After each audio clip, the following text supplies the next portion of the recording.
funny to think that a cartoon starring a little pink dog could still give me nightmares to this very day. But can you blame me? If you don't remember the show, or if your parents didn't let you watch it, Courage the Cowardly Dog is about an elderly couple and their pink dog, Courage, who live in the middle of nowhere, where aliens, talking plants, and giant feet just seem to stop by on a regular basis. But what if all of the scary monsters Courage encounters are actually just other humans he's unfamiliar with, and that maybe Courage is just a normal dog seeing things through a dog's eyes?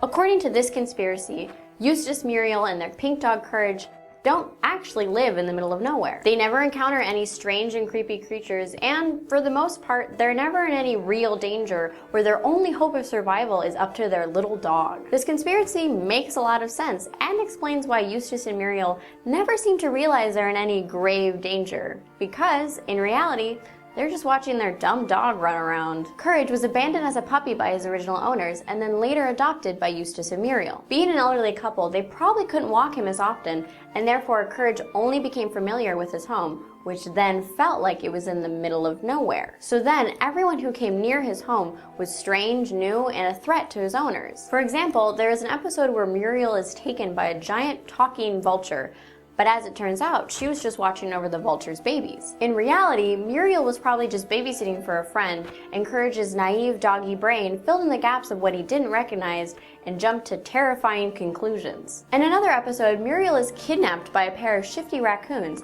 but when Courage goes to find her, he sees she's not in any real danger at all, and that the raccoons were actually just looking for a mother. And when Eustace tries to capture the raccoons, Muriel repeatedly calls them children. So maybe the raccoons were actually just neighborhood kids who lost their mother, and Courage perceived them as raccoons because he's never seen a human child before. So did we actually just watch a cartoon that was told through an anxious dog's eyes? If any of you are dog owners, you've probably found great amusement confusing your dog with strange noises or scaring them with vacuum cleaners. Well, a team of psychologists at the University of Milan found that the behavior and actions of dogs is actually very similar to that of young children. Dogs often experience fear and anxiety when they're in a new and unfamiliar situation.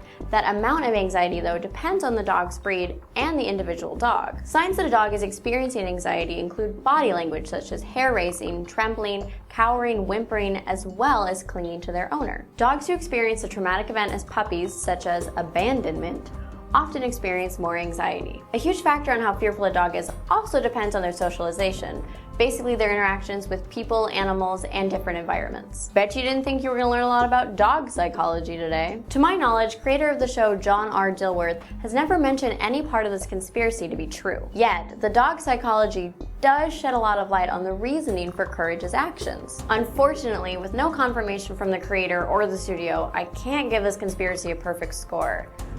But on the other hand, I can't argue with science. So, on the plausibility meter, I give the Courage the Cowardly Dog conspiracy 4.5 chickens from outer space out of 5. Plus, I'll be giving out bonus points for anyone who can explain this guy, because I got nothing.